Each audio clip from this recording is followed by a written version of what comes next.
Hello and welcome to Tomorrow is Yesterday, the show where we review every episode of Star Trek in production order. My name is Brandon Couch, and with me today, my co-host David Moss. Hi, my name is Darmok. No, you don't get it. I do get it, David. I'm waiting for like a reaction, and you don't give me I didn't reactions. have a reaction to that one.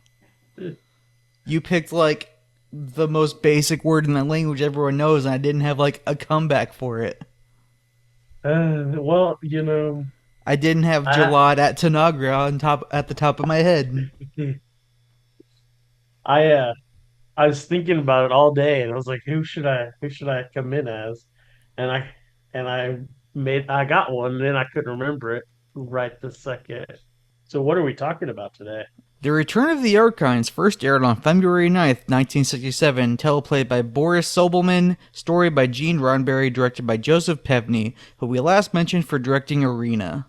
And let's get into our cast. We have Harry Towns as Redger, Torrin Thatcher as Marplon, DeForest Kelly as Dr. Leonard McCoy, who we last saw in Tomorrow is Yesterday, Brioni Farrell as Tula, Sid Feig as First Lawgiver, Charles Macaulay as Landrew, John Lormer as Tamar, who we last saw in The Cage, and technically in The Menagerie Part 1 as Theodore Haskins. Theodore. He was one of the, fake stranded crew people. Okay.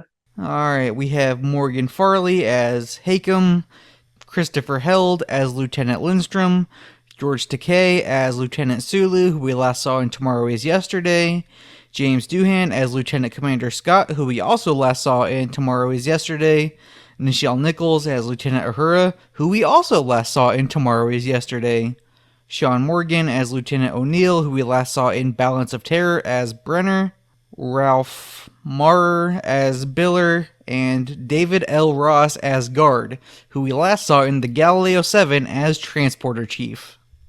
Mhm. Dude, that guy's name. It's pretty cool.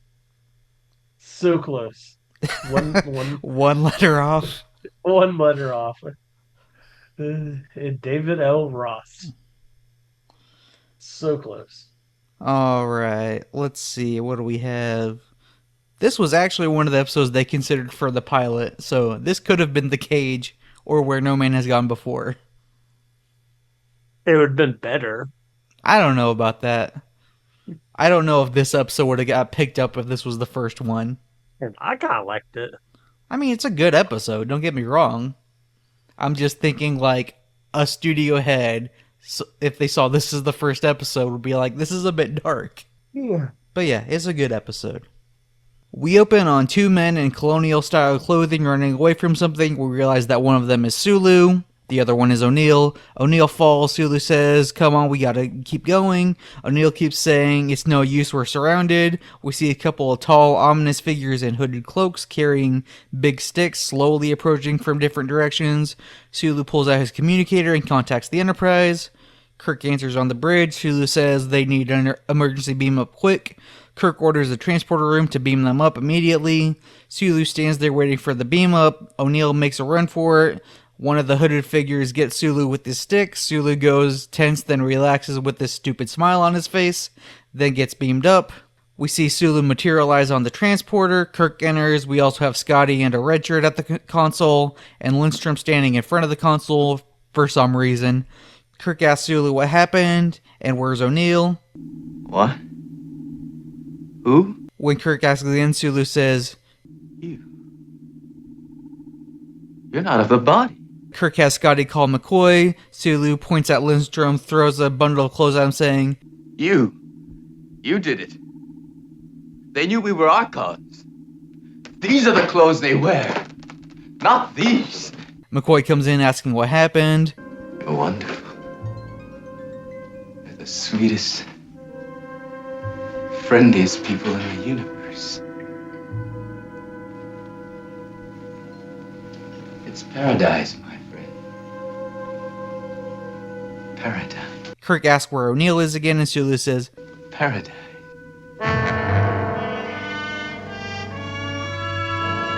Paradise. and that's our teaser.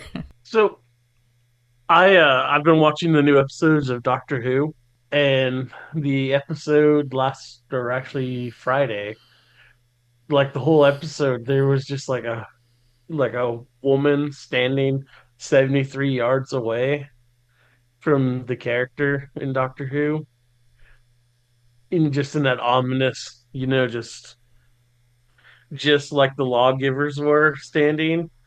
And so like whenever that first came up, like when they first showed them like about 73 yards away, hooded, and I was like, what? What is this, Doctor Who? That's not a show I've ever watched, so I can't elaborate on this reference. I think you should watch it. You'd love it. All right, let's compare that emergency beam up to last week's.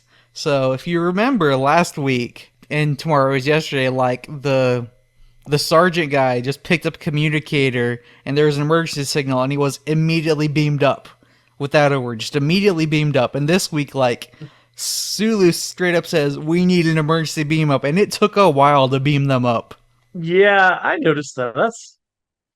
I was like, I was counting how long it took for them to beam up, and I was like, this would not be acceptable.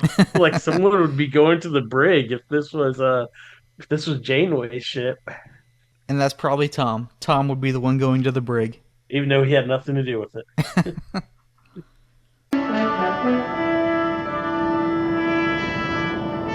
Captain's log, stardate 3156.2. While orbiting planet Beta 3, trying to find some trace of the starship Archon that disappeared here 100 years ago, a search party consisting of 2 Enterprise officers were sent to the planet below.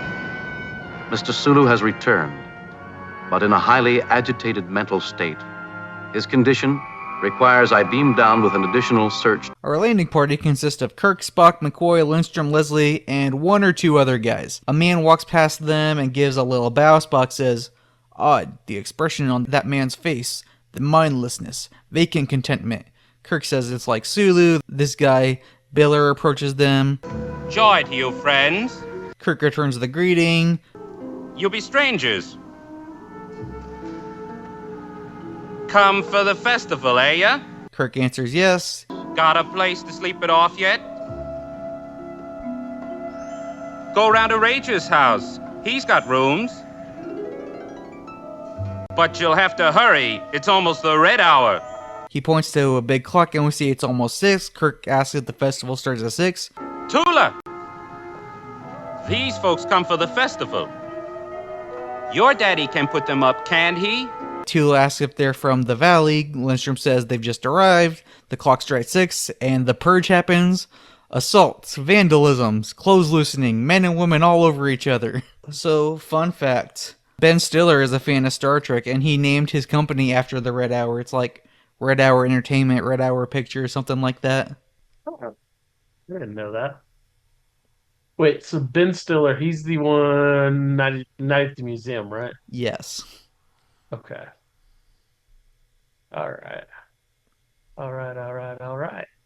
Alright, Kirk and crew make it to Rager's place. There are 3 older men standing there, Rager, Tamar, and Hakem. Kirk says, "Sorry, we weren't expecting that kind of welcome." Tamar asks if they're strangers. Kirk says, "Yes, we're from the valley." Hakem asks if they're here for the festival. Kirk says, "Yes." "Then why are you here?"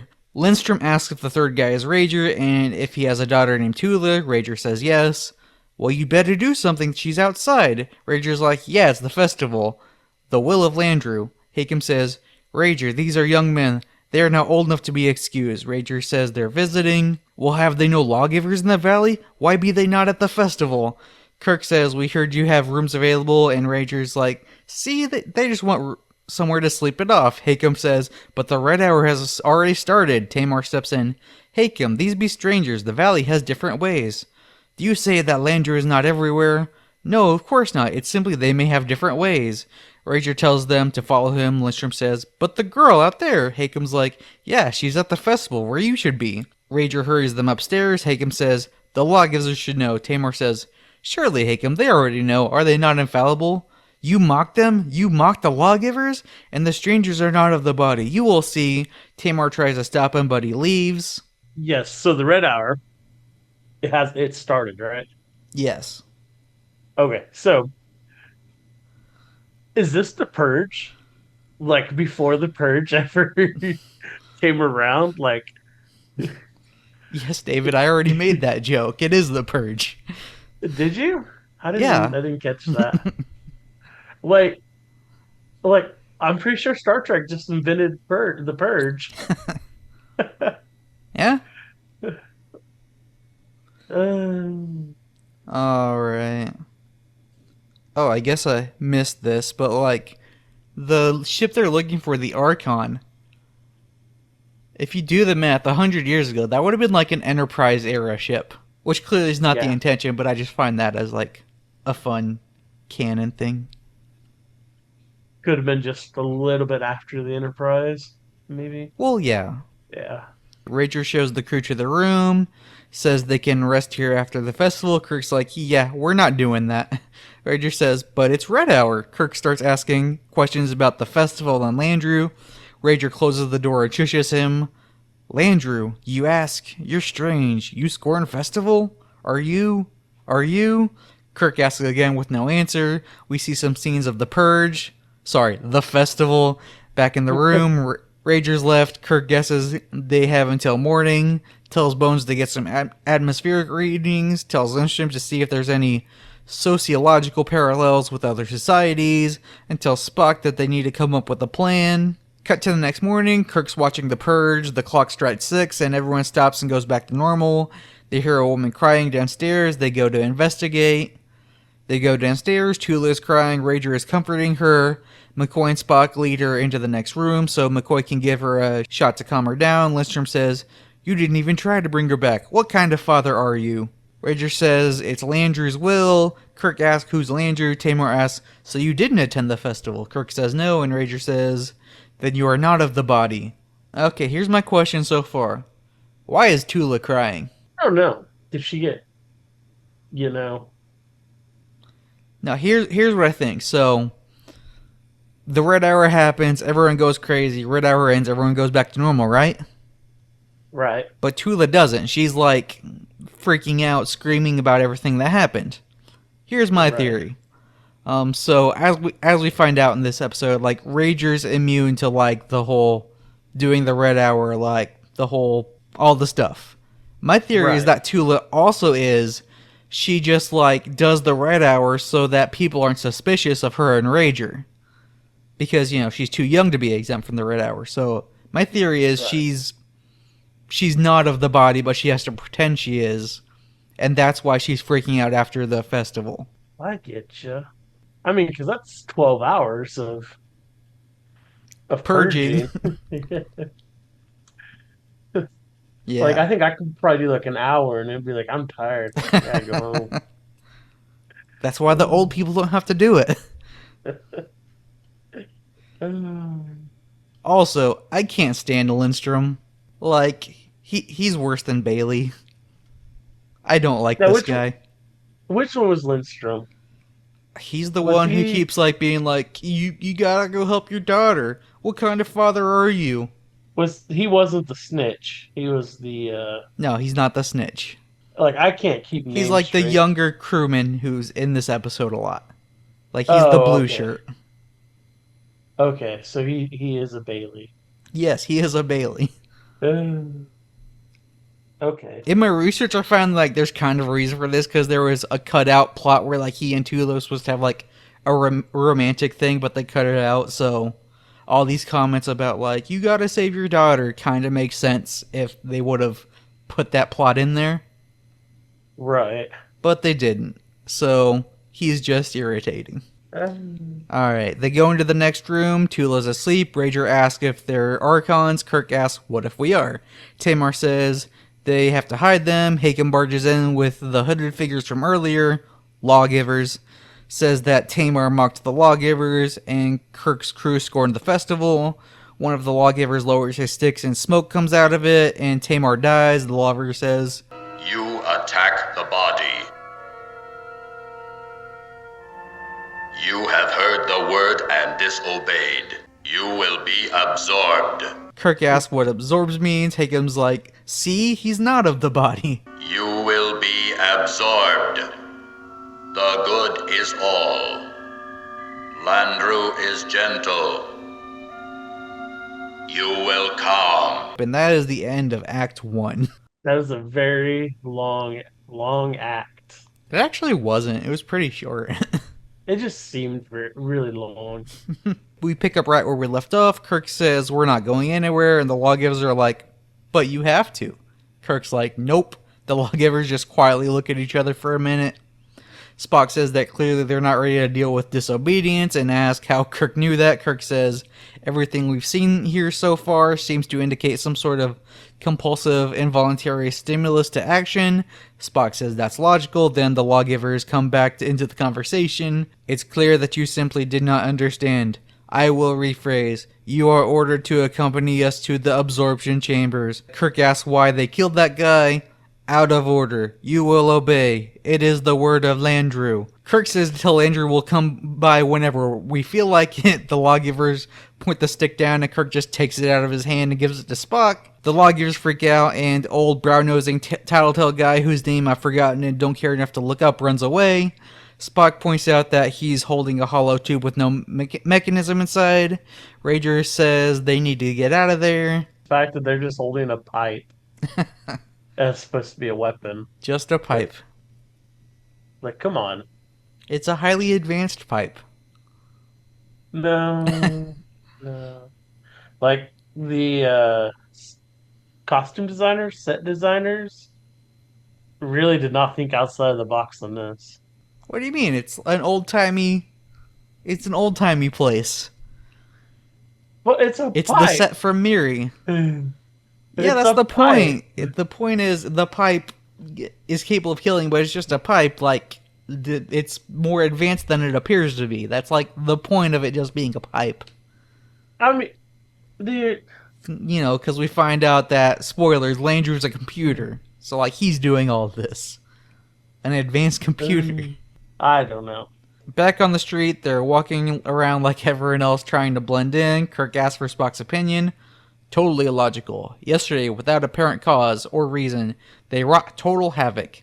And now they're back to normal. The creepy guy from the night before, whose name I also don't care enough to look up, greets them. Lindstrom starts to freak out. Your daughter, that's the guy. Rager says, that wasn't him. It was Landru. But then everyone stops walking, slowly bends down to pick up whatever blunt object they can find, and starts following your crew.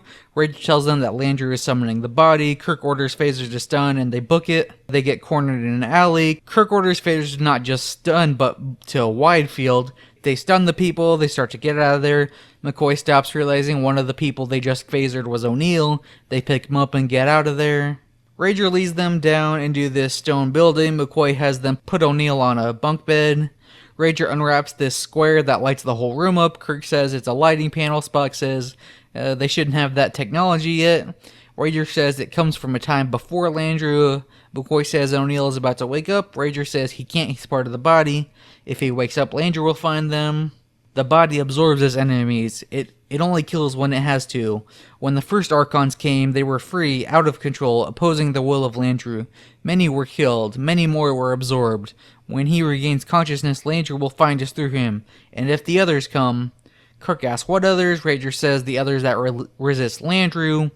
Spock asks how their underground is organized. Rager says in threes it was him, Tamar, and a third he's never met. Kirk has McCoy put O'Neill to sleep. Kirk asks Rager how their underground survives. Rager says some of them escaped the directives. It was like that when the first Archons arrived. Kirk asks about the Archons. Rager says Landru pulled them from the skies. They resisted Landru. And Spock says the power readings he took would be powerful enough to destroy a starship.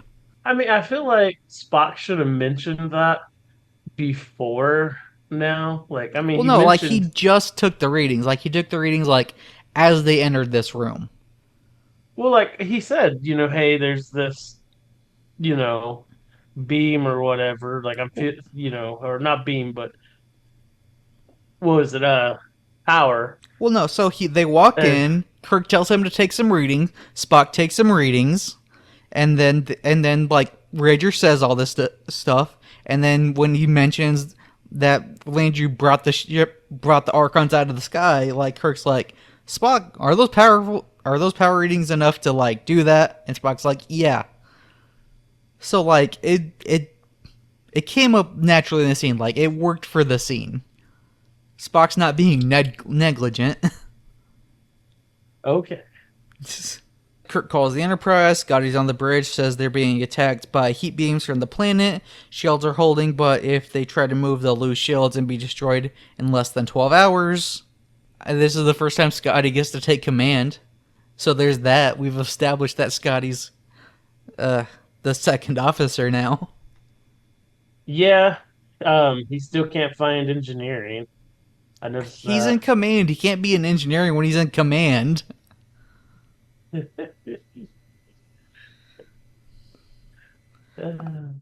Spock says they're being hit with sensor beams. Then a dude pops up out of nowhere and says he's Landru. Spock says it's a hologram. Kirk's impressed that there's nothing projecting the hologram. You have come as destroyers. You bring in infection. Kirk demands they release his ship. You have come to a world without hate, without fear, without conflict. No war, no disease, no crime. None of the ancient evils. Landru seeks tranquility, peace for all, the universal good. Kirk says they're on a mission of peace. The good must transcend the evil. It shall be done. So it has been since the beginning. Spock says he can't hear us. Lindstrom tries to pull a phaser on it. You will be absorbed. Your individuality will merge into the unity of the good, and in your submergence into the common being of the body, you will find contentment and fulfillment. You will experience the absolute good. There's a loud noise that knocks them all out, and that is the end of Act 2. You know, up to like I'm even before the hologram came up, I was like, this is an evil computer ruling this world. Well, yeah, this is like one of the iconic evil computers. But like, I mean, The like, Cerritos even goes back to this planet to stop the computer again. I don't think I don't remember this planet or remember this episode. But even just like, I was like, this is obviously a computer doing this. I feel any like fan of Star Trek who's like watched everything, like in the back of your mind, if you just hear the name Landry, you think evil computer. See, I was thinking like, like the name was throwing me off, but I was like, this has to be an evil computer. So yeah, evil computer, evil culty computer.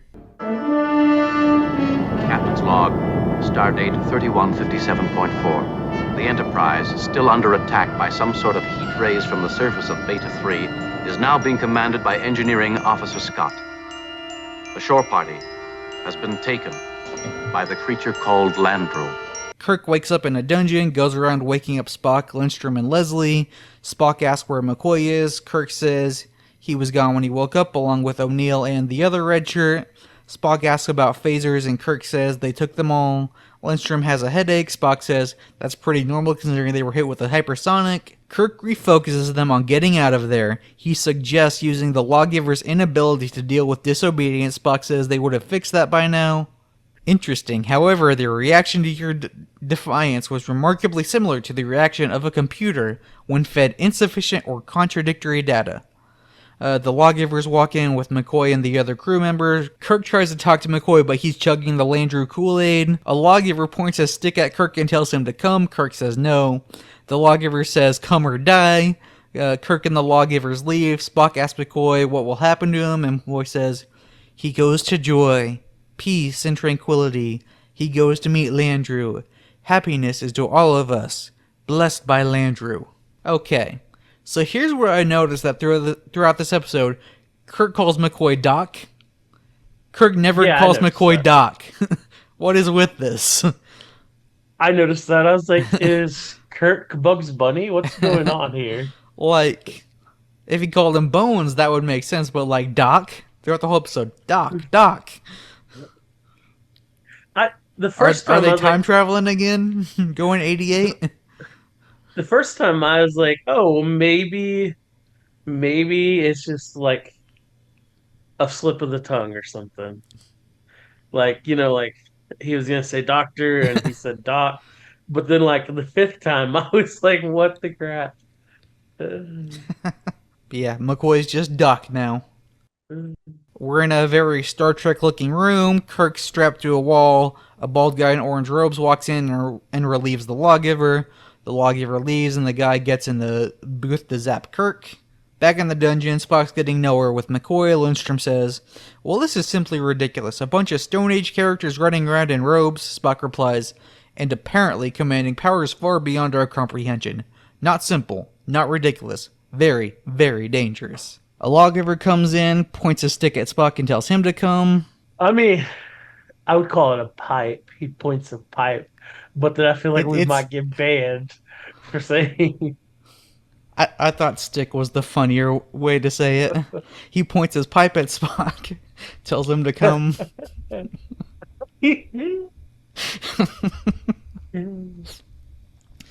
Alright, as Kirk's leaving the absorption chamber, Spock enters and sees that Kirk has gone full Landru, and that is the end of Act 3. Spock is strapped to the wall, the lawgivers leave. The dude in orange says, "My name's Marplon. I'm the third dude in Rager's Resistance. Your captain's cool, but I couldn't save the others." Spock starts asking about Landru, and Marplon's like, "Shh, Landru will hear." The lawgivers come back, and Marplon tells Spock to act like the Kirk did. Spock starts spouting Landru stuff and walks back to the dungeon. Oh, he also gave Spock their phasers back. Right.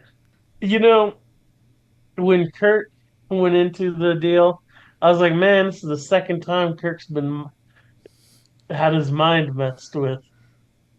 Just in the first season with the machine, you know? Well, yeah, Dagger of the Mind. This one. I'm trying to think, there might have been more. Maybe not. There was a clone made of him, or an android. Yeah, but that wasn't his mind being messed with. If anything, he messed with the robot clone's mind. Made it racist against Vulcans.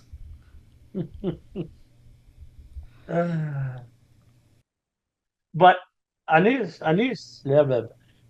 something was going on, because like Spock seemed like everything didn't affect him as much. Well, he wasn't hit with the beam at all. Right. Neither was Kirk, actually. But this was before the guy went in. Like, before the guy was like, "Oh, I'm on your side." This was when Spock was going in there. I was like, Spock's gonna do something. And, you know. Well, yeah, Spock had to do something. For all we, the audience, knew Kirk had been hit. I feel like Kirk hadn't been hit or hadn't changed because he was overselling it. I don't know. McCoy got hit and he's been overselling it.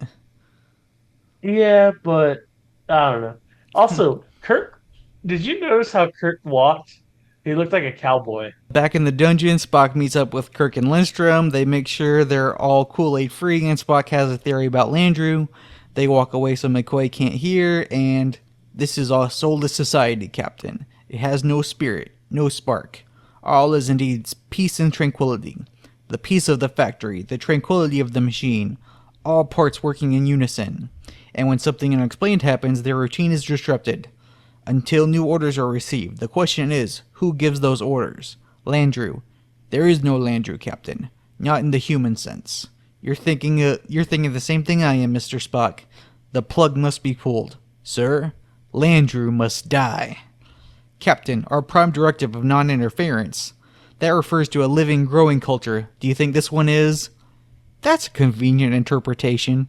Marplon and Rager walk in and give Kirk and Spock their communicators. McCoy hears them and starts screaming that they're not of the body. They get in a fight and Kirk has to knock him out. The lawgivers show up and Kirk and Spock knock them out and take their robes. When Spock punches the lawgiver, Kirk says, "Isn't that somewhat old-fashioned?" Because, Spock's not usually throwing punches. Right. Dude, I gotta say, the guy who plays McCoy is an amazing actor. Yeah, he is. Like his acting in this episode is just freaking amazing. Yeah. Alright. Kirk asks where Landru is. Marplon and Rager start freaking out. Marplon says they hear him in the Hall of Audiences. Kirk says to take us there. They freak out some more, and Kirk tells them to act like men. Alright, stopping here for a second. This is the first episode where we have the Prime Directive. This is the first reference to it ever. You notice later, the computer Also has a actually- different Prime Directive. Yeah. Yeah. That makes the Prime Directive a bit confusing. Two Prime Directives. So this kind of feels like when they're like, we go to the Hall of Listening. Was the Hall of Listening? The Hall of Audiences. Hall of Audiences. That gave me Loki vibes. I still haven't seen it. Yeah. Because like the overseers, you had to go to a special place to speak to them. I mean, that And goes like- back to just like religion. Like Right. back in biblical times, there was like the Holy of Holies. Only like a certain person could go through to talk to God. And then when Right. Jesus was crucified, like God like ripped like the whole barrier from the things, being like, no, everyone can talk to God. Right. I know. I'm just saying, this is conversation. It's a podcast. Spock calls the Enterprise. Scotty says they've only got 6 hours left, and Kirk tells him to put a guard on Sulu. I wish they would have shown Sulu fighting a guard up there for some odd reason. Like I just wish they would have shown that. Yeah, that would have been a fun scene. But then you probably would have got another shirtless sword fight. Maybe. Alright, Marplon and Ridger are freaking out about taking on Landru. Kirk says, "You said you wanted freedom. It's time you learned that freedom is never a gift. It has to be earned." Rager freaks out to the point where Spock has to neck pinch him. And now Marplon's going to take us there. Do you think Sulu did the red hour on the ship? I don't know. He might have tried, and they might have like tied him down or hypoed him. Maybe. I don't know. Or I don't think anybody ever thought of that. I don't think they did either, David. Anyway. Marplon takes them to a door. Kirk tells them to open it. Marplon reluctantly bows to the door and it opens. They walk in and ditch their robes.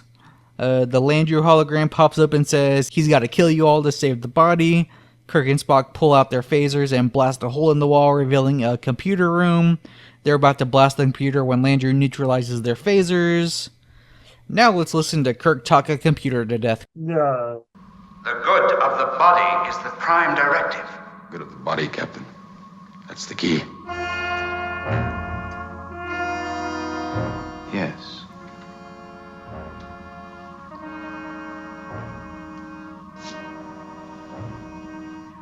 What is the good? I am Landru. Landru is dead. You are a machine. A question has been put to you. Answer. The good is the harmonious continuation of the body. The good is peace, tranquility. The good of the body is the directive. Then I put it to you that you have disobeyed the prime directive. You are harmful to the body. The body it exists, it is healthy. The body is dying. You are destroying it. Do you ask a question? What have you done to do justice to the full potential of every individual of the body? Insufficient data? Without freedom of choice, there is no creativity. Without creativity, there is no life. The body dies. The fault is yours. Are you aiding the body or are you destroying it? I am not programmed to answer that question. Landru, guide us. Landru. Not necessary, Captain. They have no guidance, possibly for the first time in their lives.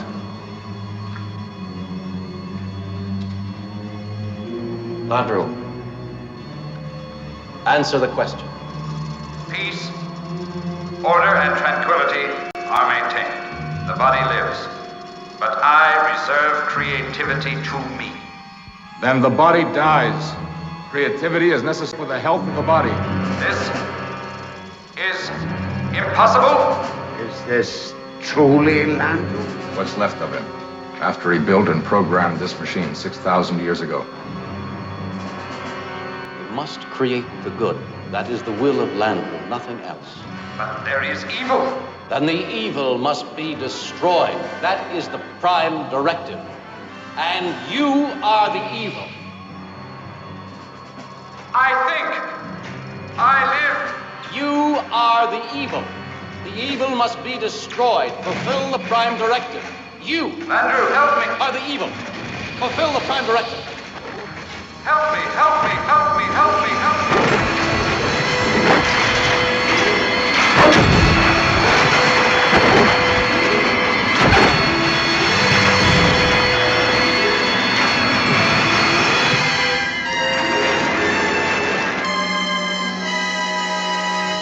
Cut to the bridge. Scotty tells Kirk that the heat rays are gone, and Sulu's back to normal. Sulu just shrugs his shoulders and goes back to work.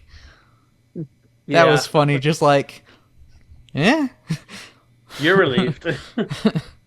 Captain's log, stardate 3158.7. The Enterprise is preparing to leave Beta 3 in star system C-111. Sociologist Lindstrom is remaining behind with a party of experts who will help restore the planet's culture to a human form. Oh, hold on. I have a note that I forgot to write down. So, everyone says that this is the first time that Kirk talked a computer to death. I feel like Roger Corby should count. I say it's the second time. Maybe, yeah.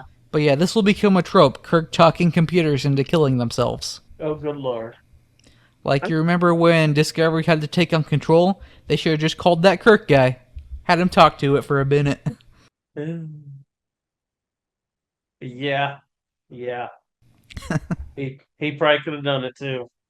Alright, on the bridge, Spock says, "Marvelous," Kirk says. "What?" Spock answers, "The late Landru, Captain, a marvelous feat of engineering, a computer capable of directing the lives of millions of human beings."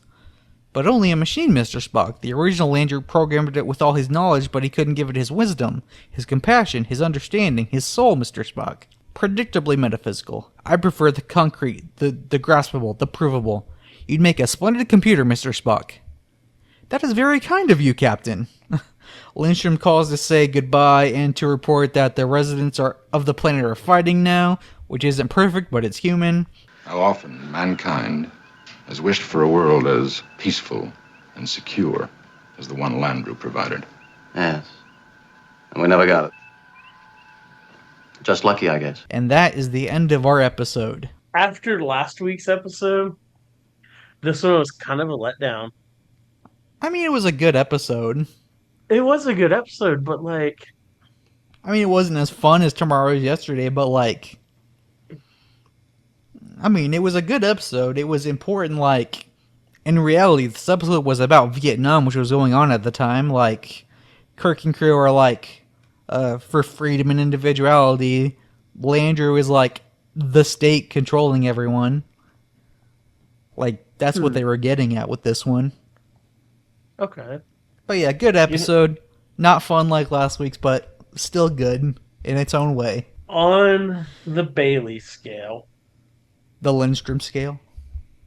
The Bailey scale. I can't rename it. I would honestly probably give it 3 Baileys. Okay. It wasn't terrible. It wasn't a 1 Bailey. Alright. Join us next week for Space Seed. You can find me everywhere at Couch Talks Movies. David, tell the people where they can find you.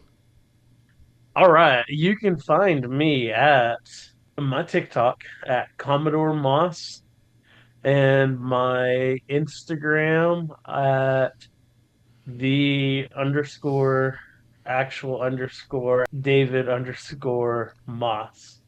You can find the show at Tomorrow Trek Pod on Instagram, YouTube, TikTok, and at patreon.com/tomorrowisyesterday.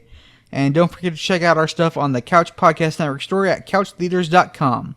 It's a long story.